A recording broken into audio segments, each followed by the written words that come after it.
Hey guys, this is Ankit and I welcome you on Reviews and Updates। और आज मैं आपके लिए लेके आया हूँ सूररई पोट्टुरू मूवी की कंप्लीट स्टोरी। और ये मूवी सिंप्लीफ्लाई नाम की किताब पे आधारित है और एक सच्ची कहानी से प्रेरित है, जिसे Amazon प्राइम पे रिलीज किया गया है।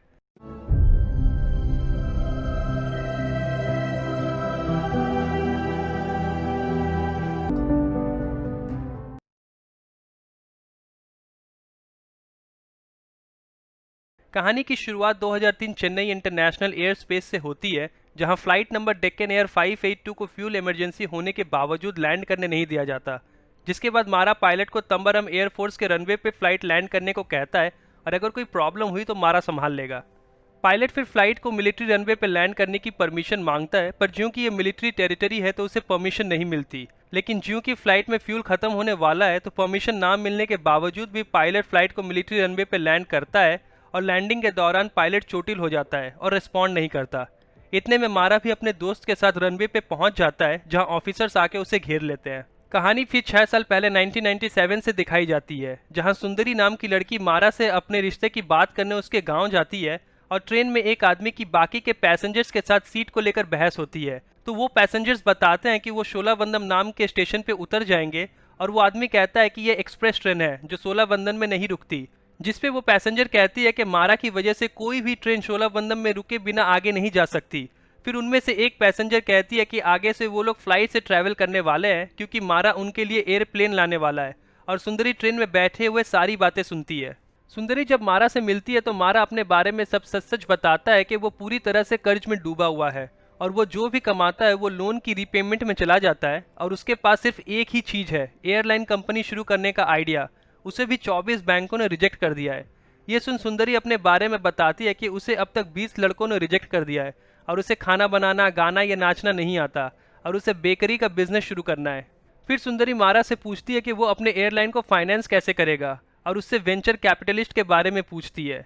जिस पे मारा बताता है कि बैंक्स लोन्स के बदले कोलैटरल मांगते हैं, पर वेंचर कैपिटलिस्ट के लिए आपका आइडिया ही कोलैटरल है और अगर उनको आपका आइडिया अच्छा लगा तो फिर आपको फंड्स मिल जाते हैं। सुंदरी फिर एक आदमी की तस्वीर को देख उसके बारे में पूछती है तो मारा बताता है कि वो परेश गोस्वामी है, जैज एयरलाइंस का मालिक, और मारा उसे अपना हीरो मानता है। मारा की बातें सुन सुंदरी के पिता कहते हैं कि हमारे देश में इतने सारे बेसिक नीड्स पूरे नहीं हो पा रहे तो प्लेन्स किसे चाहिए। जिसपे सुंदरी कहती है कि 100 साल पहले लोग कहते थे कि उन्हें इलेक्ट्रिसिटी की आवश्यकता नहीं, 50 साल पहले लोग कहते थे कि उन्हें गाड़ियों की आवश्यकता नहीं। कुछ अमीर लोग अपनी ज़रूरत के हिसाब से ये सब तय करते हैं और सबके लिए फैसला कर लेते हैं। सुंदरी की बातें सुन मारा शादी के लिए हाँ कर देता है, पर सुंदरी कहती है कि वो अपना फैसला कल बताएगी। सुंदरी फिर रात में मारा से मिलती है, जहां मारा अपनी कहानी बताता है कि उसके पिता टीचर थे और उन्होंने गवर्नमेंट को बहुत से लेटर्स लिखे ताकि ट्रेन्स को उनके गांव शोलाबंदन रोका जा सके, पर कुछ नहीं हुआ। जिसके बाद मारा ने पत्थर उठा लिया ताकि आंदोलन कर ट्रेन्स को उनके गांव रोका जा सके। पर जब मारा के पिता को इसके बारे में पता चलता है तो वो बहुत गुस्सा करते हैं, क्योंकि वो सबको अहिंसा का पाठ पढ़ाते हैं और वहीं उनका अपना बेटा ही उनकी बात नहीं मानता। मारा फिर कहता है कि वो ये सब ट्रेन्स को उनके गांव में रुकवाने के लिए कर रहा है ताकि उन सब की जिंदगी बदल सके। जिसपे उसके पिता कहते हैं कि वो टीचर का बेटा है, पढ़ा लिखा है और अगर कोई भी बदलाव लाना है तो लेटर लिख कर पिटिशन के द्वारा लाना चाहिए। जिसपे मारा कहता है कि उन्होंने तो इतने सालों तक लेटर लिखा मगर कुछ भी बदलाव नहीं आया और मारा अपने पिता को फेलियर बताता है। जिसके बाद उसके पिता उसे थप्पड़ मारते हैं और मारा को उनकी चिता को आग न लगाने के लिए कहते हैं। जिसके बाद मारा घर छोड़कर चला जाता है और फिर वो नेशनल डिफेंस एकेडमी ज्वाइन करता है और उसके बाद एयरफोर्स।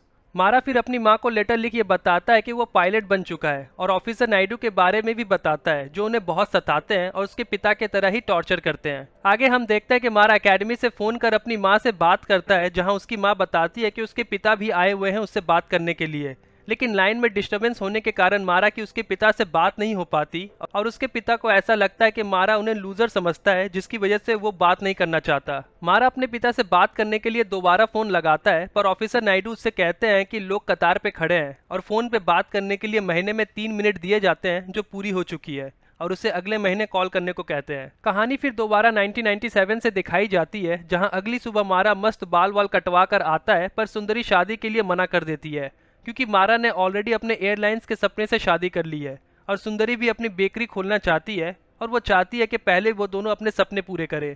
आगे हम देखते हैं कि मारा बहुत से बैंक्स और वेंचर कैपिटलिस्ट के पास जाता है अपना आइडिया लेकर, पर कोई भी उसके आइडिया पे इन्वेस्ट करना नहीं चाहता। मारा जैज एयरलाइंस के ऑफिस पहुंच परेश से मिल उनको अपना आइडिया पिच करने की भी कोशिश करता है, पर उसकी मुलाकात नहीं होती। वहीं सुंदरी ने अपनी बेकरी खोल ली है, बुम्मी बेकरी। कहानी फिर साल 2000 में पहुंचती है और हम देखते हैं कि बैंक से लोन की अप्रूवल के लिए मारा अपने दोस्त सेबी के साथ ऑफिसर नायडू से मिलने पहुंचता है, और ऑफिसर नायडू रेफरल पेपर्स पे साइन करने से इनकार कर देते हैं, क्योंकि मारा उनके ऑफिसर चैतन्य को भी अपने साथ ज्वाइन करवाना चाहता है, और चैतन्य एकेडमी का बेस्ट पायलट है, और मारा से कहते हैं कि वो लीडर होने के काबिल नहीं है। आगे हम देखते हैं कि मारा अपनी बैंक अकाउंट खाली कर 20,000 रुपए देकर फर्स्ट क्लास में जैज एयरलाइंस की फ्लाइट टिकट बुक करता है।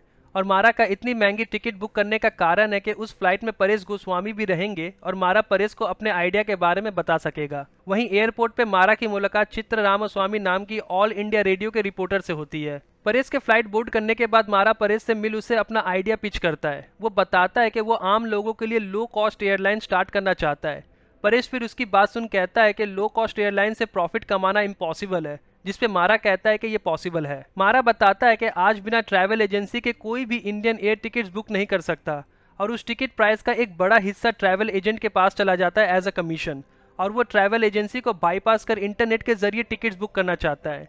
जिसपे परेश कहता है कि आम आदमी जैसे किसान जिनको इंटरनेट यूज करना नहीं आता वो प्लेन पे कैसे उड़ सकेंगे। मारा फिर कहता है कि तमिलनाडु के 500 पोस्ट ऑफिसेस और पूरे भारत में रिलायंस के 1453 पेट्रोल पंप्स में इंटरनेट की सुविधा उपलब्ध है, जिसके जरिए लोग फ्लाइट टिकट्स बुक कर सकेंगे।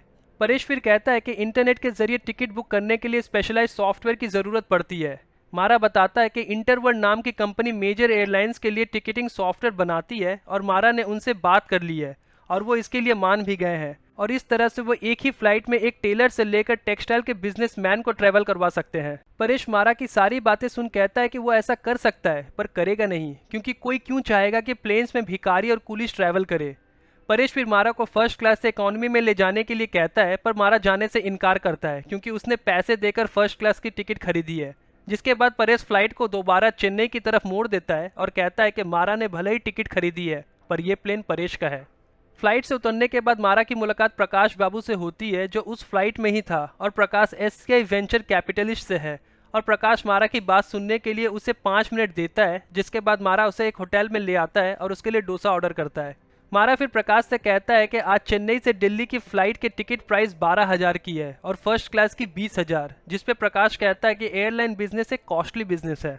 मारा फिर प्रकाश को डोसा खाने के लिए कहता है, और प्रकाश को डोसा का स्वाद अच्छा लगता है। मारा बताता है कि डोसा बनाने का सामान इस होटल में उसी दुकान से आता है जहां 5 स्टार वाले भी अपना सामान मंगवाते हैं, और टेस्ट और हाइजीन दोनों ही जगह बिल्कुल एक से है। बस फर्क इतना है कि 5 स्टार वाले इस डिश को कोई फैंसी नाम देकर ज्यादा दाम पे बेचते हैं, और इस होटल में वही डिश कम दाम पे बिकता है। मारा फिर कहता है कि उसकी एयरलाइन भी इसी तरह से चलेगी। वो कहता है कि 1 घंटे की फ्लाइट के लिए न्यूज़पेपर्स और खाना प्रोवाइड करने की आवश्यकता नहीं है, और वो ना ही ये चीज़ें प्रोवाइड करेगा, ना ही इसके लिए चार्ज करेगा, और इस तरह से वह 10% चार्ज कम कर सकेगा। जहां दूसरे एयरलाइंस दिन में सिर्फ 2 ट्रिप्स करते हैं, उसकी एयरलाइंस 6 करेगी। जिसपे प्रकाश कहता है कि फ्लाइट ड्यूटी टाइम लिमिटेशन नाम की भी कोई चीज़ है, क्योंकि स्टाफ 8 घंटे से ज़्यादा फ्लाई नहीं कर सकते।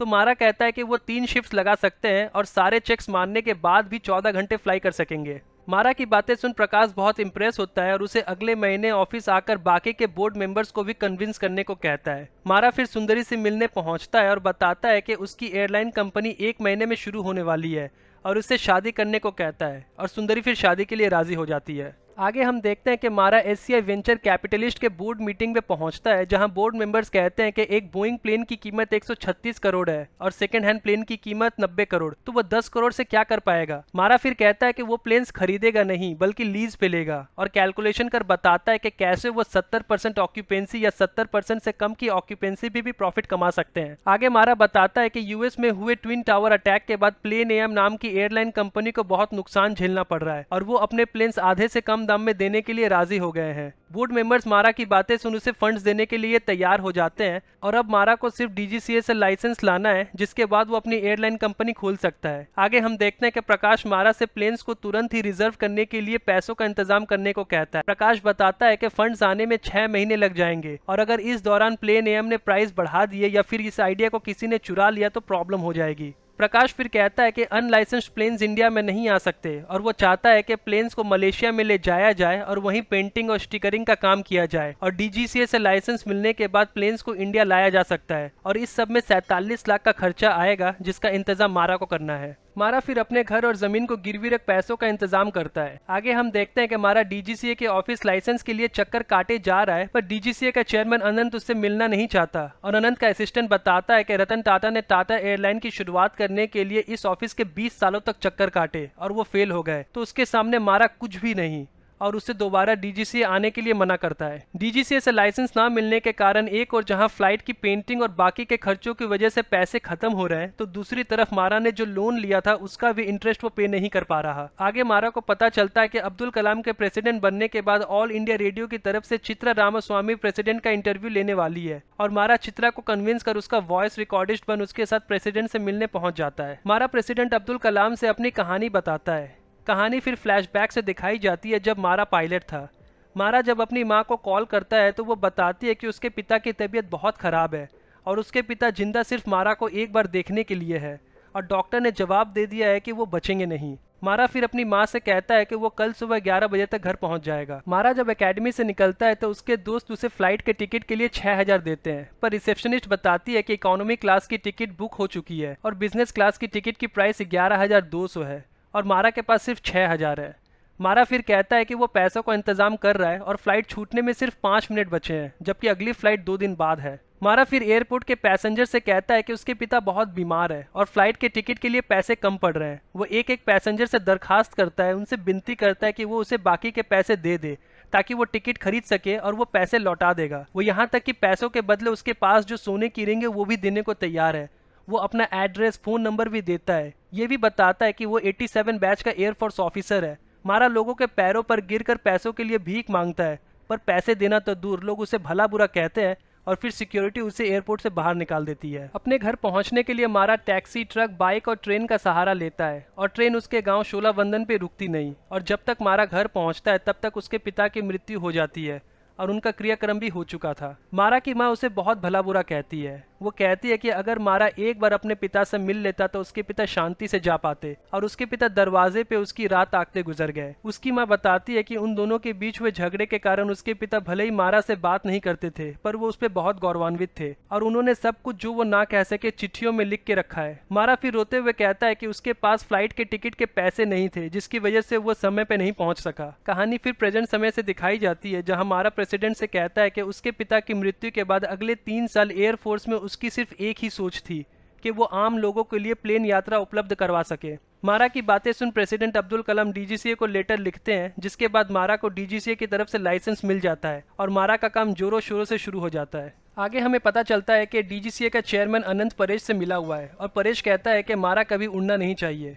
फिर हम देखते हैं कि मारा का दोस्त छे उसे कॉल कर बताता है कि प्लेन एम ने उनकी डील कैंसिल कर दी है और वो फ्लाइट 3 दिन में वापस मांग रहे हैं, क्योंकि डीजीसीए ने उनसे बोइंग के ब्लूप्रिंट्स मांगे हैं और प्लेन एम चाहता है कि मारा अपनी गवर्नमेंट से बात करे और उस पर 50 लाख का फाइन भी लगाया जाता है प्लेन्स को इतने दिनों तक ब्लॉक करके रखने के लिए। मारा फिर डीजीसीए के ऑफिस पहुंच कहता है कि कोई भी कंपनी अपनी ट्रेड सीक्रेट्स क्यों बताएगी, जिसके बाद अनंत कहता है कि रूल्स नहीं बदले जा सकते और मारा फिर वहां से निकल एयरपोर्ट प्रकाश से मिलने पहुंचता है और उसे 50 लाख लोन देने के लिए कहता है, वरना प्लेन एम से डील कैंसिल हो जाएगी।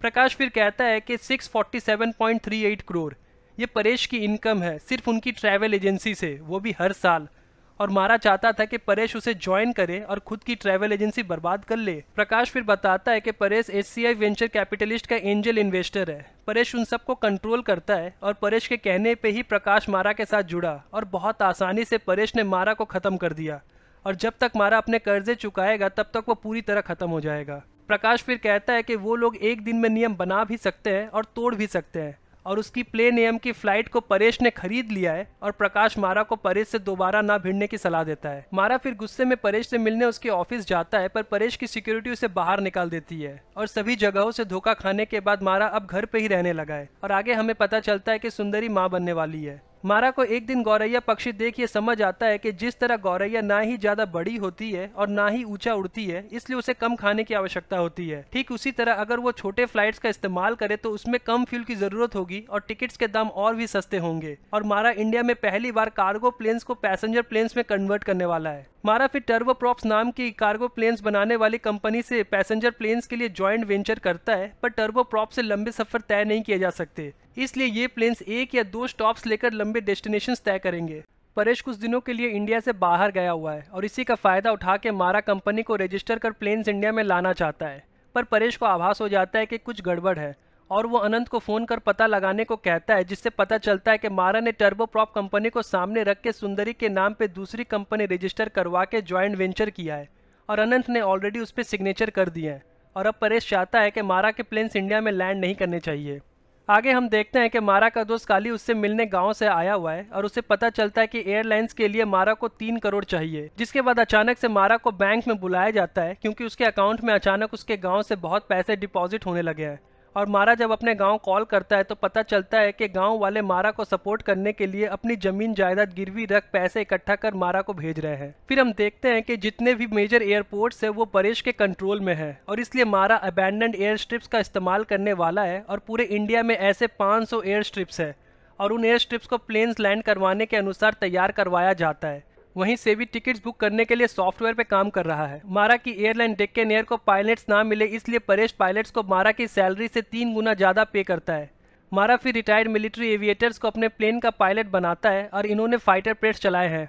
आगे हम देखते हैं कि चे प्लेन इंडिया लेकर आता है और जैसे कि हमने शुरुआत में देखा था कि प्लेन को फ्यूल इमरजेंसी होने के बावजूद लैंड करने नहीं दिया जाता, जिसके बाद मारा चे को तंबरम एयरफोर्स के रनवे पे लैंड करने को कहता है और परेश के कहने पे ही चेन्नई एयर स्पेस में प्लेन को लैंड करने नहीं दिया गया था। और मिलिट्री एयर स्ट्रिप में प्लेन लैंड होने के बाद मारा और उसके दोस्तों को ऑफिसर्स घेर लेते हैं, जिसके बाद उन्हें ऑफिसर नायडू के पास लाया जाता है। ऑफिसर नायडू बताते हैं कि उन्होंने जो मिलिट्री एयर स्ट्रिप में प्लेन लैंड करवाने का कारनामा किया है उसके वजह से उन पर टेररिस्ट होने की इन्वेस्टिगेशन चल सकती है और उन्हें 10 साल तक की जेल भी हो सकती है और 5 करोड़ तक का हर्जाना। पर ऑफिसर नायडू उन पर कोई इन्वेस्टिगेशन नहीं बैठाते और सिर्फ 25,000 का फाइन लगाते हैं। मारा फिर ऑफिसर नायडू से पूछता है कि मारा उन्हें कभी पसंद था ही नहीं तो वो उसे छोड़ क्यों रहे हैं।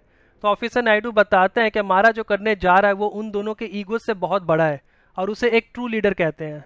मारा फिर मिनिस्ट्री ऑफ सिविल एविएशन पहुंच मिनिस्टर से कहता है कि आज 75% फ्लाइट्स खाली उड़ते हैं और वो हर खाली सीट के 1 रुपये चार्ज करेगा। जो उसके एयरलाइंस में बहुत पहले एडवांस बुकिंग करेंगे वो सिर्फ 1 रुपये में सीट बुक कर सकेंगे और ऐसे 10 सीट्स होंगे। और जैसे ही 1 रुपये वाले सीट्स बुक हो जाएंगे वो 500 रुपये वाले सीट्स की बुकिंग ओपन करेगा और फिर 1000 वाले। इस तरह से अगर 3 प्लेन्स दिन में 10 ट्रिप भी करते हैं तो वो 300 लोगों को एक दिन में सिर्फ 1 रुपये में हवाई यात्रा करवा पाएगा। और इस तरह से डेक्कन एयर को लॉन्च किया जाता है और मिनिस्ट्री खुद डेक्कन एयर की पहली फ्लाइट से यात्रा करते हैं। पर अचानक से फ्लाइट के इंजन से धुआं निकलना शुरू हो जाता है, जिसके बाद फ्लाइट को अबॉर्ट किया जाता है। फ्लाइट अबॉर्ट होने के बाद मारा के डेक्कन एयर को फेलियर बताया जाता है और मीडिया इस डिजास्टर की वजह जानना चाहती है क्योंकि उसके इस लो कॉस्ट एयरलाइंस की वजह से लोगों की जान जा सकती थी और ये भी जानना चाहती है क्या डेक्कन एयर ने सारे रेगुलेशंस फॉलो किए थे। मारा बताता है कि इंटरनेशनल रेगुलेशंस के अनुसार उसने सारे रेगुलेशंस फॉलो किए थे और उसका मकसद लो कॉस्ट एयरलाइंस का था, लोगों की जान को खतरे में डालना नहीं। और ऐसा अनुमान लगाया जाता है कि लोग अब कभी डेक्कन एयरलाइंस पे भरोसा नहीं करेंगे। आगे हम देखते हैं कि मारा को बेटी हुई है। मारा जब अपने प्लेन्स पे काम कर रहा होता है तो उसे पता चलता है कि प्लेन्स के साथ किसी ने छेड़छाड़ की थी, जिसकी वजह से इंजन से धुआं निकलने लगा और ये कारनामा प्लेन के पायलट ने ही किया था।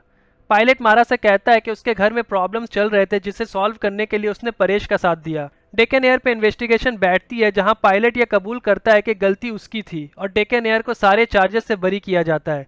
पर डेक्कन एयर की रेपुटेशन पूरी तरह से तबाह हो चुकी है।